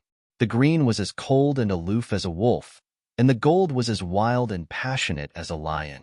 The last thing Jingyu saw was this green and gold color. Then her consciousness sank into darkness. Her eyes slowly closed, and the entire world sank into darkness. It was as if Jingyu had died. She sank to the bottom of the lake bit by bit, and there was no more movement. The surroundings were silent. There was no sound other than the sound of the wind. There were no sounds of insects or beasts. It was as if the night had sunk into a strange silence. The poisonous snake that was hunting the rats stopped moving. It curled up its body and lowered its head, as if it was kowtowing in a certain direction. In a place no one was paying attention to, the chickens, ducks, and dogs all hid in the dark, as if they had sensed something terrifying. They didn't dare to move. The fish in the lake also hid in the crevices of the rocks. No one knew why this strange phenomenon happened. No one paid attention to it. Only the cook in the kitchen noticed. He looked at the stiff fish in his hand strangely. When he placed it on the chopping board, it didn't resist at all. He couldn't help but cry out in surprise. The breeders who were looking after the chickens and ducks also cried out in surprise when they saw the quiet chickens and ducks in the chicken coop. The vicious dogs no longer bit people. The horses all knelt down and lowered their heads as if they were performing some kind of ceremony. No matter how hard the coachman tried to pull them, they wouldn't budge. This series of strange actions made everyone cry out in surprise. This night was destined to not be peaceful. Jingyu didn't know how long she slept. Everything in her world turned into nothingness. For a moment, it was as if she had become a soul floating in the outside world. It made her panic and lonely. After a night, the first ray of sunlight jumped out of the ground and shone on the surface of the lake. The dazzling sunlight was like a sudden color in the darkness. It shone directly into the bottom of the lake and landed on Jingyu's cheeks. Jingyu's tightly closed eyes suddenly trembled. Her nose, which didn't seem to be breathing, blew out bubbles. Gulp! Jingyu's eyes suddenly opened. Her green and golden eyes flickered. Jingyu opened her mouth and swam towards the surface of the lake, using both her hands and feet. Cough, cough, cough. I'm suffocating. Jingyu coughed violently as she took in large mouthfuls of fresh air. She swam her body and crawled towards the shore. Cough, cough. Jingyu shivered violently. It's so cold, beside the pond. Jingyu panted slightly. She lay on the shore and looked at the water surface. The reflection of the figure on the surface of the water was the same as before, but the green and gold eyes were so demonic. It's over. It's over. Jingyu looked at her reflection in the lake and touched her green and gold eyes. She wanted to cry but had no tears. What the hell is going on? This thing even changed color. Did it level up? Oh, wool. Just as Jingyu was studying her eyes, the two gray wolves, Silver Arrow and Silver Wind, who had been guarding Jingyu for the whole night, saw Jingyu appear and immediately ran over happily. Ayaya, you guys are still here. Jingyu smiled and looked at Injian and Infeng. Their green and gold eyes quietly hid at this moment and turned black, no longer showing any abnormality. A wool. The two gray wolves, Silver Arrow and Silver Wind, intimately rubbed against Jingyu's body, as if they were welcoming Jingyu back. It's the 15th time. Jingyu hugged the two gray wolves' heads and sighed helplessly. 15 years, once a year. What are these eyes trying to do?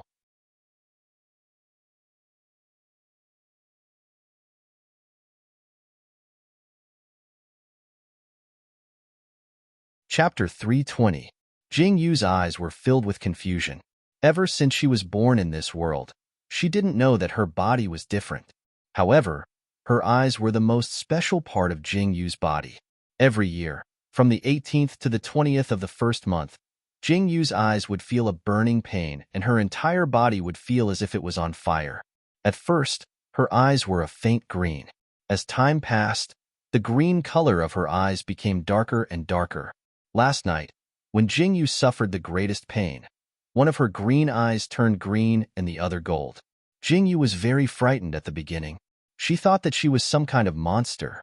However, after so many years, Jingyu knew that she wasn't a monster. She was a real person. However, why did she have a pair of different eyes? Jingyu really didn't know. This won't do. I have to go back and investigate. Jingyu stood up and looked at the rising sun. Her eyes were filled with complex emotions. Originally, she didn't care about this when she was in the forest. However, it was different now. She was in the Imperial City. If she was really caught because of her eyes and treated as some kind of evil cult monster, Jingyu would really cry to death. The most important thing was, Jingyu hadn't figured out the reason for her eyes in the past 15 years. It was even more uncontrollable. The only time she knew that her eyes would change was from the 18th to the 20th of the first month. She also knew that they would appear when she was enraged or had a strong desire to kill. However, sometimes they wouldn't appear. This made Jingyu feel very troubled. AI, what's going on? Jingyu glared fiercely at the heavens. If you want me to transmigrate, then so be it. Why do you have to create such an unconventional situation? Different eyes. Different eyes? And they were fucking dual-colored. Jingyu walked down the mountain with hidden bitterness. She didn't return for the entire night. She didn't know if Xiaoqin found out. Jingyu felt that she was crazy. How could Xiaoqin not find out? She broke off. What should she say later? Imperial concubine. Just when Jingyu was halfway up the mountain with Injian and Infeng, she suddenly heard a familiar cry of surprise. Jingyu immediately stopped in her tracks and looked up. A large group of people were rushing out from the foot of the mountain. When they saw Jingyu, their eyes lit up. Xing'er? Jingyu looked at the people at the foot of the mountain and was slightly startled. Jingyu! Before Jingyu could react, she saw a black shadow coming towards her. Aya! Jingyu shrieked in surprise as she was pulled into a familiar embrace. The hand holding Jingyu's waist was so tight that Jingyu swallowed her saliva. Xiaoqin! Jingyu tried to struggle, but Xiaoqin hugged her even tighter.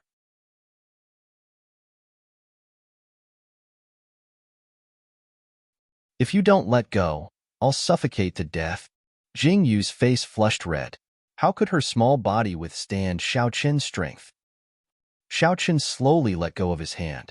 His haggard and dark face stared at Jingyu. That pair of dark eyes made Jingyu's hair stand on end. She lowered her head guiltily. Why didn't you tell me? Xiaoqin looked indifferently at the two gray wolves behind Jingyu. If he hadn't thought for a long time, he wouldn't have thought that Jingyu would come out of the city. I forgot. Jingyu lowered her head and softly replied. Do you know how long I've been looking for you? Xiaoqin took a deep breath and stared at Jingyu. Come with me.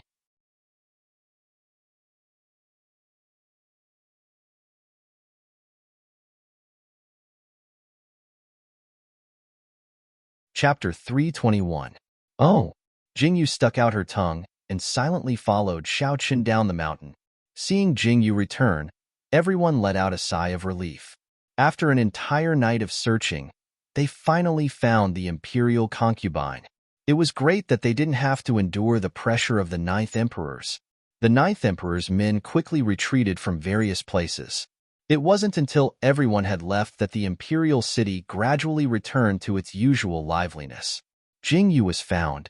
At the same time, the general's manor and the prime minister's manor also received this news.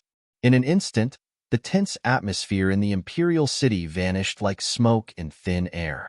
Those who were secretly investigating were all confused, not knowing what the three parties were looking for.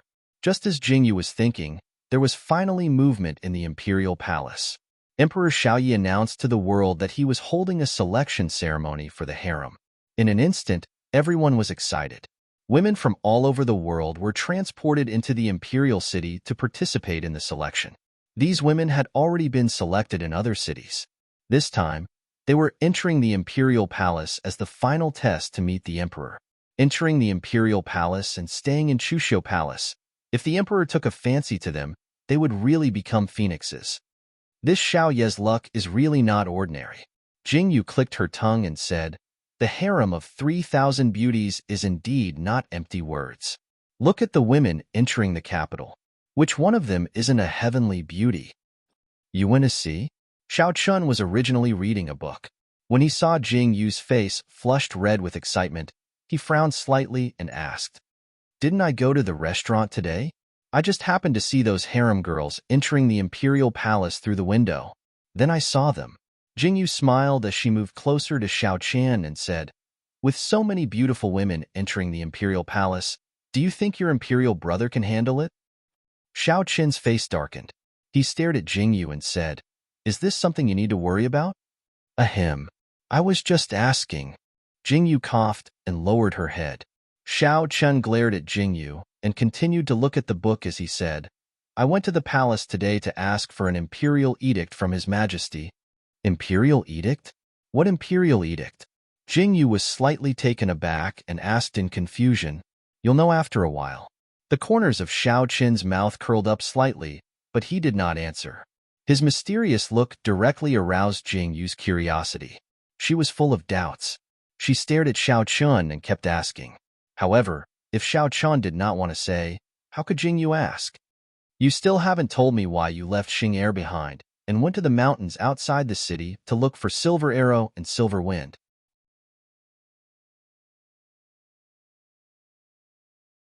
Xiao Qian's words instantly blocked all of Jing Yu's curiosity. It also blocked Jing Yu's mouth. I was just bored." Jing Yu scolded herself in her heart. Why did she ask for no reason? Is that so? Xiao Qian's cold eyes swept over, and Jing Yu instantly felt that she was half a head shorter. "Ha ha ha. I just wanted to see if Interrogation Officer 2 could find me. I really don't have any other intentions." Jing Yu gulped and happened to see Yin Xiao, who was about to enter the house. She instantly flipped over and got up, shouting, "Yin Xiao, are you preparing dinner? Come, come, come. Let me help you." "Imperial concubine, there's no need. This servant, Aya, no need to be polite. Let's go. Let's go to the kitchen and take a look."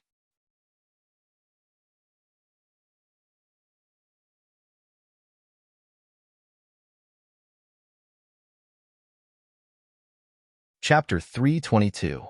Jing Yu hurriedly dragged Yin Xiao away, and at the same time, slipped away. For the past few days, whenever Xiao Chun used that kind of scrutinizing gaze to look at her, Jing Yu would feel goosebumps all over her body. She did not dare to stay any longer. The selection was a grand event.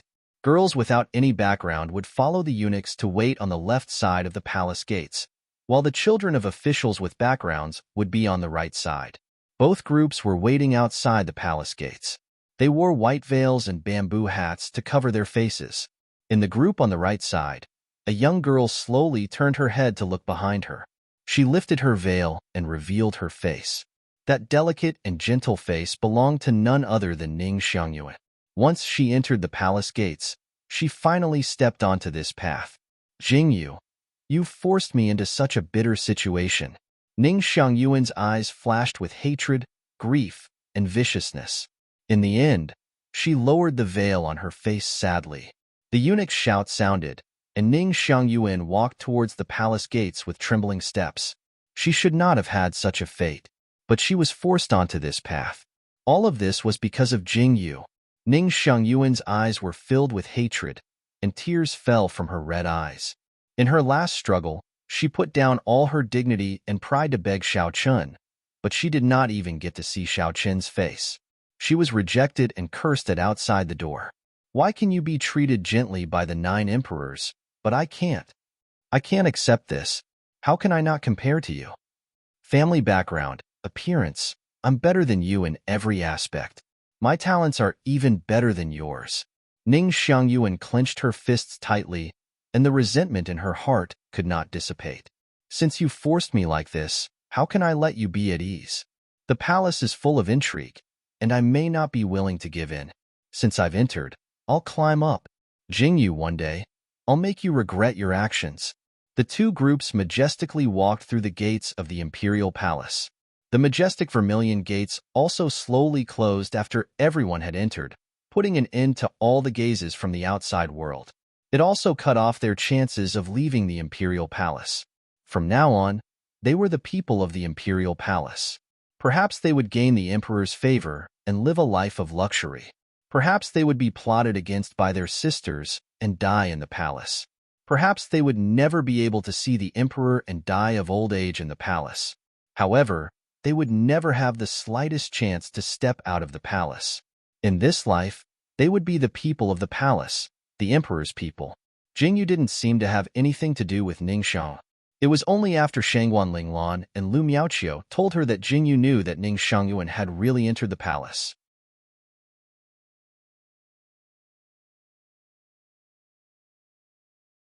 However, since they had already severed their relationship, Jingyu didn't take it to heart.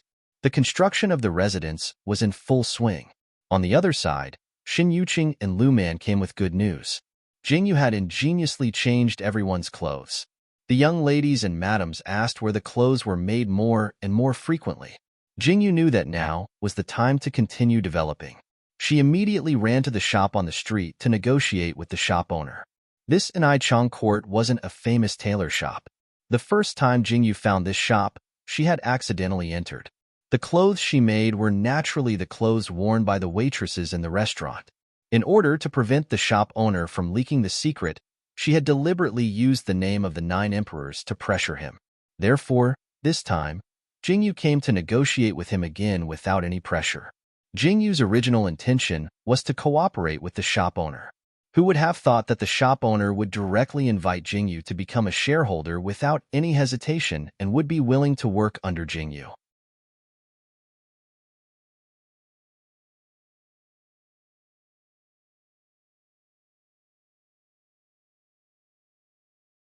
Chapter 323. Without hesitation, the boss invited Jingyu to invest and be the host, while he was willing to work under Jingyu. Jingyu was surprised. After asking for a long time, she found out that the boss had dealings with Shen Yuqing. Knowing that Shen Yuqing had tasted the benefits of working under Jingyu, how could she not agree? As long as she could earn money, anything was negotiable. After discussing for an entire morning, Jingyu didn't plan on renovating the tailor shop. Since it was a clothes maker, she only needed to modify the layout a little. Jingyu casually drew a sketch and explained it to the boss, Tang Hongyang, a few times. He understood and nodded repeatedly. That's the general idea. Jingyu raised her hand and took a big gulp of water. After talking for an entire morning, she was almost out of saliva. Yes, yes, yes. I understand. Tang Hongyang's eyes lit up as he cheered in his heart. Why didn't he think of making such a beautiful display stand before this? Modify the shop first. You have all the designs. If possible, make 10 or 20 pieces and see how they turn out. Jingyu rubbed her chin and thought for a moment before saying, I have 2 ways to earn money. One is to earn slowly, and the other is to earn enough in one go. Which one do you think is better? Jingyu turned to Tang Hongyang and asked. Tang Hongyang's eyes were filled with confusion. He looked at Jingyu and asked, What are the 2 ways? Earn slowly. Of course, you'll have to make a small number of clothes first and see how they turn out. If you want to earn enough in one go, then you'll have to use other methods.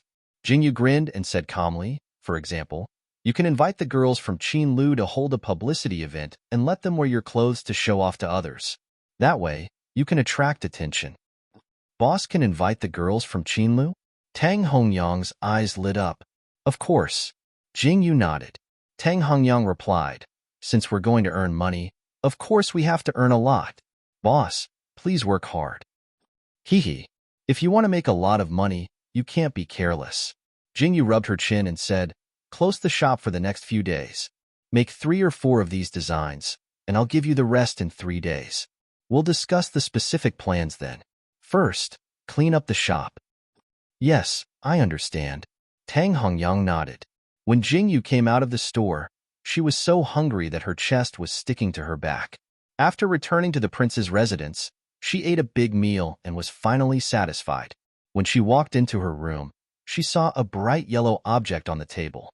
Her heart was filled with curiosity as she walked over and picked it up to take a look. What is this? An imperial edict. Jing Yu opened the imperial edict in her hand with a puzzled expression. When Jing Yu saw the contents of the imperial edict, her expression changed unpredictably.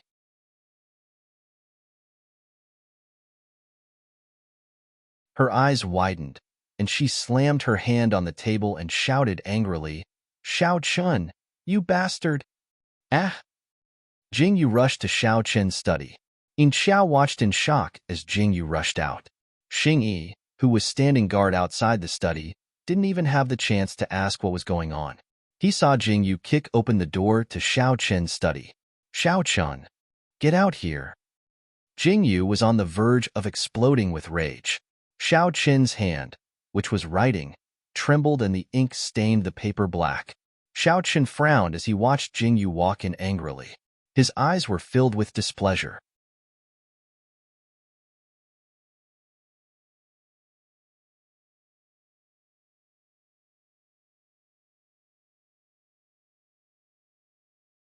Chapter 324.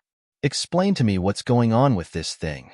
Jing Yu raised her hand and slammed the imperial edict on Xiao Chen's desk. Her eyes were filled with anger as she said, How did I become the 9th imperial concubine? How did I get married at the end of the year? Xiao Chen, you better explain this to me. What's there to explain? Xiao Chen calmly glanced at the imperial edict, then looked up at Jing Yu and said, It's just an imperial edict? Ah. Jing Yu was going crazy.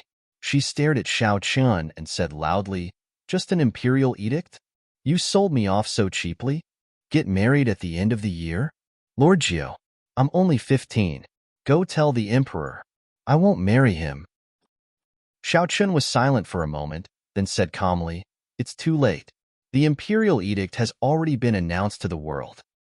Fuck. What? Jing Yu was so shocked that she jumped up. She stared at Xiao Chun and said, You mean there's no turning back? Yes. Xiao Chun raised his eyebrows and said, Disobeying an imperial edict will result in 9 familial exterminations. Thump. Jing Yu fell to the ground with a defeated expression. Her face was covered in tears. Xiao Chen, you bastard. I'll kill you. Jing Yu grabbed Xiao Chen fiercely and pushed Xiao Chen against the chair. Her small hands were around Xiao Chen's neck, and she looked like she wanted to perish together with him. This was the scene that Xingyi saw when he rushed in. Xiao Chen's cold gaze swept over. Xingyi awkwardly retreated and closed the door behind him. She'll be mine sooner or later. Isn't it just another imperial edict?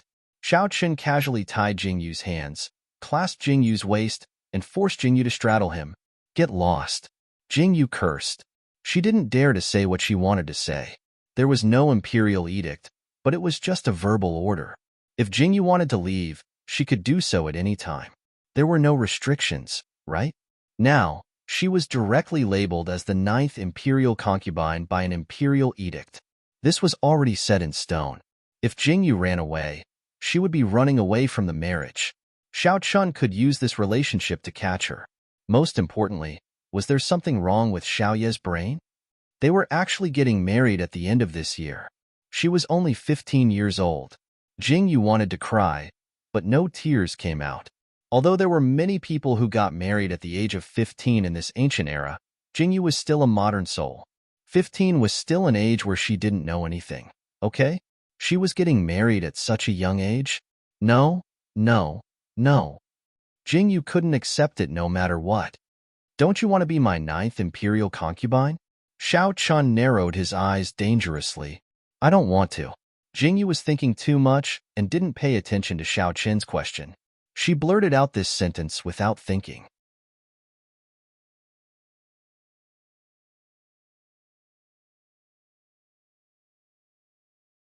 Immediately, Xiao Chen's face darkened and the surrounding temperature dropped sharply. Jingyu reacted and almost slapped herself. I don't want to get married so early. Jingyu hurriedly grabbed Xiao Chen's hand and carefully explained, we haven't known each other for long. I haven't gotten to know you well.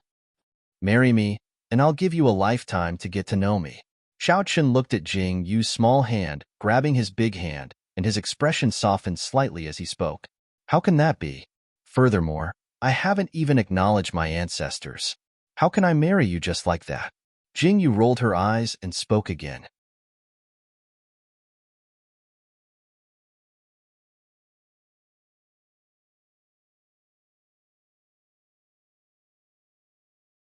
Chapter 325. How can I do that? I haven't even acknowledged my ancestors yet. How can I marry you just like that? HM? Xiao Chen looked at Jingyu in surprise and said, You've thought it through? Cough, cough, cough. Jingyu coughed a few times and said, You're the ninth emperors. As the ninth imperial concubine, I have to have the right to marry you, right? So I've decided. I want to return to the prime minister's residence as the eldest miss. Xiao Chen smiled and said, If I marry you, I'll be able to shut some people up. I'll handle this matter. Hey, wait. Jingyu hurriedly said, I want to acknowledge my ancestors. Why are you interfering? Don't interfere. Xiao Chen frowned unhappily. Xiao Chen, I want to walk into the prime minister's residence with my head held high. I don't need your help. Jingyu looked seriously at Xiao Chen and said, Not only do I want to return to the prime minister's residence, I also want to control it. Only then can I marry you properly. Xiao Chen's brows relaxed slightly. He looked at Jingyu and asked, How long? Jingyu naturally knew what Xiao Chen meant. She pondered for a moment and said, 2 years? No, that's too long. Xiao Chen frowned and refused without even thinking about it. He definitely couldn't wait another 2 years. 1.5 years. Jingyu gritted her teeth and reduced it by half a year. 1 year. Xiao Chen's frown didn't loosen. 1.5 years. If you keep talking, I won't marry you. Jingyu didn't back down and threatened. Xiao Chen's face instantly darkened. Jingyu's body shook violently. She resisted Xiao Chen's huge pressure and refused to back down. The two of them looked at each other. Finally, Xiao Chen relented. After your coming-of-age ceremony next year, we'll be married. After Xiao Chen said this, Jingyu silently wiped the cold sweat off her forehead. She had finally gained some time. I know. Jingyu nodded. She would just leave it at that for now and see how things go. What do you plan to do? Xiao Chen adjusted himself into a more comfortable position and hugged Jingyu's petite body as he asked, I have my own plans. Just wait and see. Jingyu mischievously blinked her eyes and said, But before that, I have to get Xing Heir to send an invitation to old Master Jing and invite him to rich restaurant. You finally plan to meet him? Xiao Chen looked at Jingyu with interest. Don't gloat. Jingyu glared at Xiao Chen and muttered, I haven't thought of what to say when I meet him. Jingyu nestled in Xiao Chen's arms and thought over and over again about how they should talk if they were to meet. What should she call him? Father? Bah. This was ancient times. Call him father? No. It was too awkward. Jingyu was really conflicted. She had lived 2 lives and had never called anyone father or mother. She really couldn't bring herself to do it.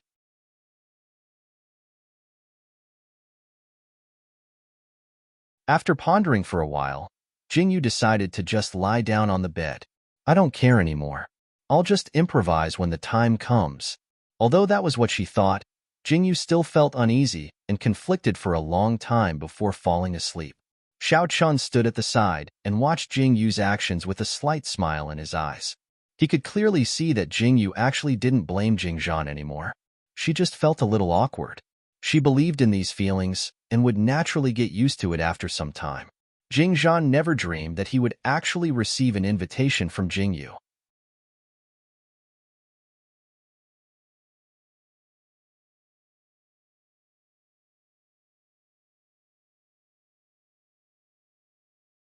Chapter 326. Jing Zhan would never have dreamed that he would receive an invitation from Jingyu. Dasha Lang, look. It's Yuer's invitation. She wants to see me. Jing Zhan's resolute face was filled with excitement and joy. He held the invitation in his hand. His eyes were red and his hands were trembling. He was so happy that he wanted to stand up, but could only move his waist. What? Really? Jing Lang darted to Jing Zhan's side and took the invitation from Jing Zhan's hand. He looked at the clean signature. The two words Jingyu were so dazzling. That's great. She's finally willing to see me. That's great. Jing Zhan had been expressionless for more than 10 years.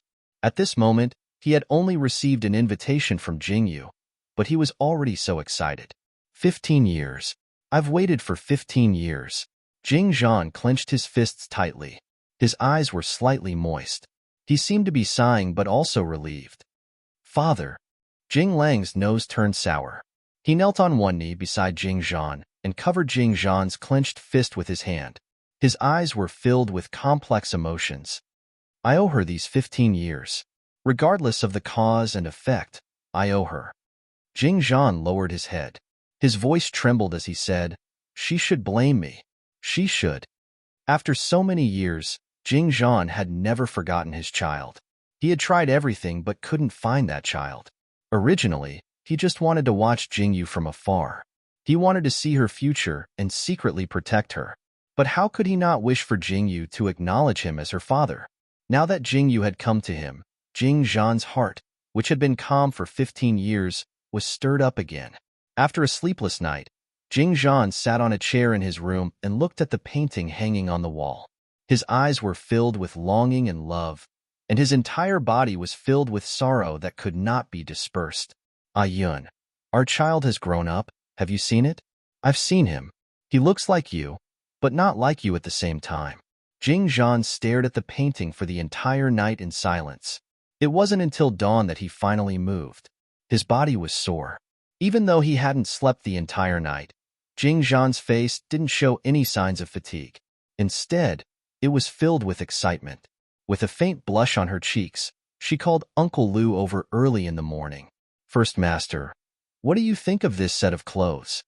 Uncle Lu patiently picked out the clothes for Jing Zhan. No, it's too flowery. If Yuer sees it, she might think I was a playboy back then. Jing Zhan shook his head. Jing Lang, who was standing behind Jing Zhan, twitched his mouth when he heard that. He didn't say much. What about this one? Uncle Lu continued to take out the clothes. So red? No, no, no. What kind of person is this? Jing Zhan continued to shake his head. Jing Lang silently glanced at the dark red clothes that were almost black.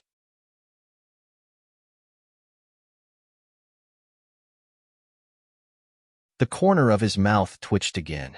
Where was it red? Which part is red? If one didn't look closely, they wouldn't be able to tell the red color. Then this one. Uncle Lu's expression changed as he took out another one. It's either red or black. No, no. Jing Zhan continued to shake his head. I say, Father, isn't it just a meal? Do you have to be so picky? Jing Lang finally couldn't take it anymore. How long would it take if he continued to pick? I have to leave a good impression on you, or take out all the clothes and choose properly. Jing Zhan didn't care. With a wave of his hand, he dug out the bottom of the box. He carefully looked through the clothes one by one. From time to time, he would ask Jing Lang how it was. If he said it was good, he would pick out a bunch of problems. If he said it wasn't good, then it definitely wasn't good.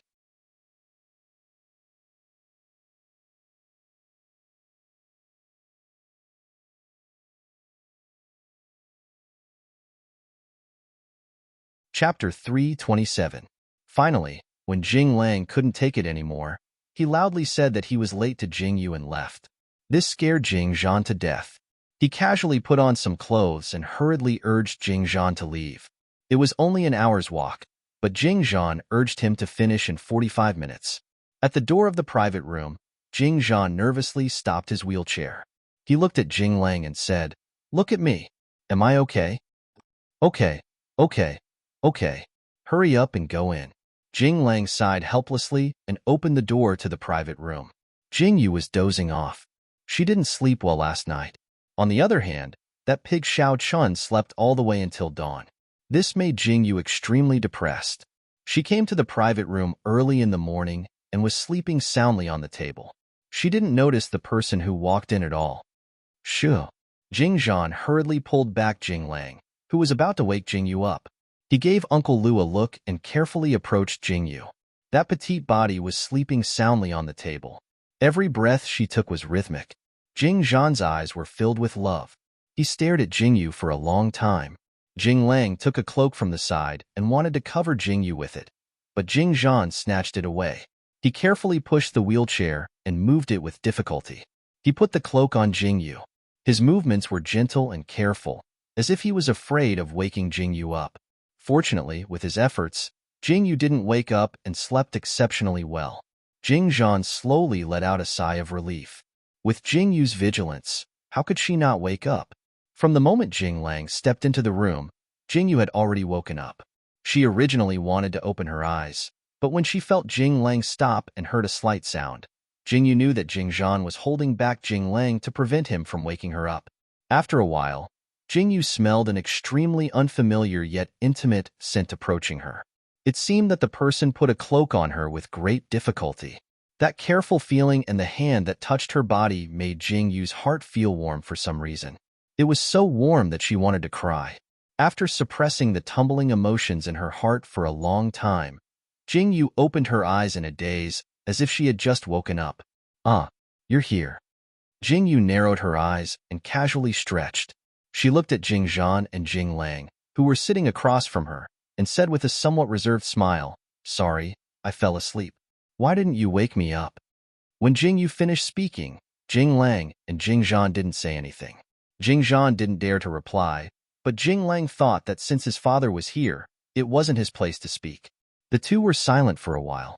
Jing Lang looked at his father in confusion, and only then did Jing Zhan speak. It's fine. If you're tired, we can talk another day." Jing Zhan clenched his fist slightly and said,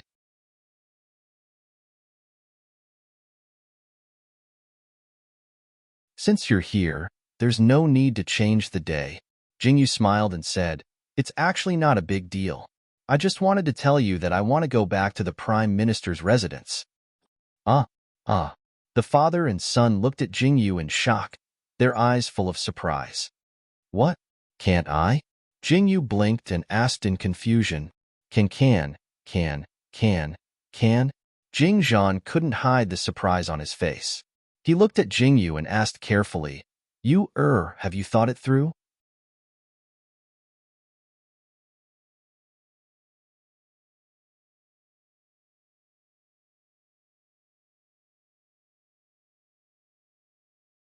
Chapter 328. Have you thought it through? I have. Jingyu nodded with certainty. Jing Zhan and Jing Lang looked at each other, their eyes filled with joy. Jingyu raised her hand to take off the jade bead hanging around her neck. The jade bead still had the warmth of Jingyu's body on it. I've been wearing it since I was born." The moment Jingyu took out the jade bead, Jing Zhan and Jing Lang's eyes lit up with joy. "Lang, take out your jade pendant." Jing Zhan took the jade bead from Jingyu's hand. Jing Lang took off the jade pendant from his waist. Jingyu looked over and realized that the jade bead was actually a bead that had been missing from Jing Lang's jade pendant. It could actually be inserted. This is the one I had someone make 15 years ago. Jade for the boy, pearl for the girl. At the time, your mother even laughed at me, saying that I gave you this thing because I was afraid of losing the child. I didn't think. Jing Zhan's words were choked with emotion. "Child, it's been hard on you all these years. I've let you down." Jing Zhan raised his hand to wipe his eyes. He looked at Jingyu with sincerity, making Jingyu's nose sour. She suddenly had the urge to cry. That urge was very strong, like the feeling of being connected by blood. It was an irresistible feeling. "None of this is important. I just want to know why." Jingyu took a deep breath, looked at Jing Zhan, and said, "Xiao Chen investigated what happened back then. I know a little, but I don't know the full story. I called you here today to ask why you abandoned me back then. If I wasn't forced into a corner, why would I abandon my child?" Hearing this, Jing Zhan's eyes were filled with pain and violence. His hands clutched the clothes on his thighs so hard that they wrinkled. All of this started because of your eyes. Jing Zhan was silent for a long time before he finally raised his head to look at Jing Yu. Eyes? Jing Yu's heart sank when she heard this. Did you know that you were born with a pair of abnormal pupils? Jing Zhan's eyes were filled with reminiscence. With a bitter expression, he said, your mother gave birth to you after 10 months of pregnancy. You were born on a rainy night. It was originally a joyous occasion for the Prime Minister's manor, but because of your abnormal pupils, it became a disaster. Eyes of the world extermination. Hundreds of years ago, strange eyes were considered the source of all disasters. Your eyes will bring disaster to the Jing clan. The Jing clan's grandmother said that if you live, the Jing clan will be destroyed. The only way to stop the disaster is to kill the eyes of the world extermination before they grow up, said Lin Feng. Therefore, when you were born, the leader of the Jing clan, your grandfather, Jing Ting He, wanted to kill you in order to protect the clan from decline.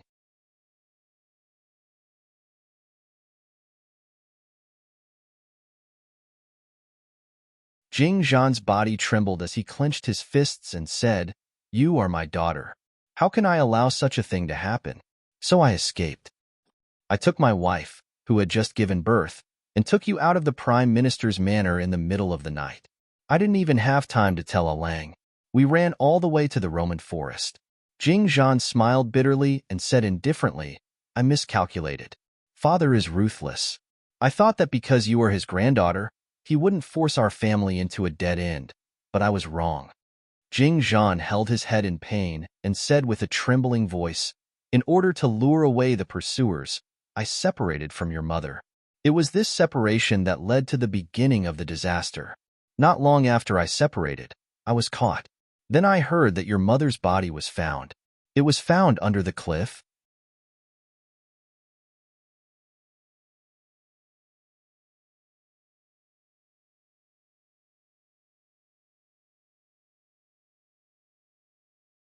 Chapter 329. When I first heard the news, I was so heartbroken that I almost killed myself with my sword. However, when I found out that I couldn't find your corpse, I guess that Yun must have hidden you somewhere else. Just as I was about to find you, when Jing Zhan said this, his lips trembled and he couldn't finish his sentence. His legs were broken by his own father, Jing Yu said indifferently. Jing Lang and Jing Zhan both looked over. What a father! What a grandfather! Jing Yu's breathing was heavy and her eyes were full of anger. Everything was clear now. At this moment, Jing Yu had never felt so angry before. Just because of a pair of eyes, just because of this bullshit eye of extermination, my mother was forced to her death, my father's legs were broken, and I almost lost my life in a wolf's den. Good. That's great. Jing Zhan and Jing Lang's expressions also changed. Haha. Jing Tingy. Jing family. Jing Yu clenched her fists tightly. Anger that she had never felt before welled up in her heart. She seemed to have seen a mother commit suicide by jumping off a cliff in order to protect her child. She seemed to have seen a father whose legs were cruelly broken in order to find his child. In these 15 years, father never gave up looking for you. Jing Lang looked at Jing Yu and said, in these years, I used my connections in the army to find out some things that I didn't know before. The people who tried to kill father and mother were not only Jing Tingyi's people, but Jing Zheng's people also interfered. It was also because of this that father returned to the Prime Minister's residence in such a delicate situation. I didn't expect that I would receive news of you when I guessed that he had this intention. When Jing Lang finished speaking, he looked at Jing Yu with a complicated gaze. His eyes were full of hope and helplessness. Jing Zheng, I will never let them off, Jing Yu said angrily in a low voice. She looked up at Jing Zhan and Jing Lang and said, I want to return to the Prime Minister's residence. I want to return openly. All right. Jing Zhan and Jing Lang's faces lit up. Jing Yu hesitantly looked at Jing Zhan and Jing Lang. She wanted to say something but found it hard to open her mouth. In the end, she paused and pursed her lips. Father, brother, I'll have to trouble you with the following matters. Jing Yu's way of addressing him could be said to be neither intimate nor warm. Although it was such a subtle form of address, it still made Jing Zhan's cheeks blush slightly. Although he hadn't heard Jing Yu call him father, the word father made Jing Zhan's heart filled with eagerness. I'll arrange it immediately. Jing Zhan couldn't wait to let Jing Yu stay at his home.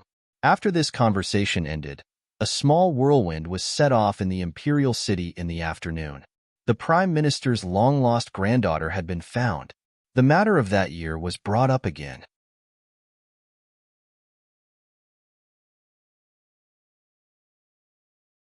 The first master of the prime minister's manor, Jing Zhan, had just returned to the imperial court and was at loggerheads with the grand tutor. Just when everyone was talking about it, such explosive news suddenly broke out. The matter of that year was brought up again. Who in the imperial city didn't know about Jing Zhan's youth? However, that accident was like a fog in the end. There were countless rumors in the outside world, and no one knew the truth of the matter. However, it was true that Jing Zhan's wife had died. As for Jing Zhan's daughter, who was the prime minister's granddaughter, her whereabouts were unknown. Some said she was dead, some said she was missing. After so many years, she was still a newborn baby. Now, she had probably died in the mouths of tigers and wolves.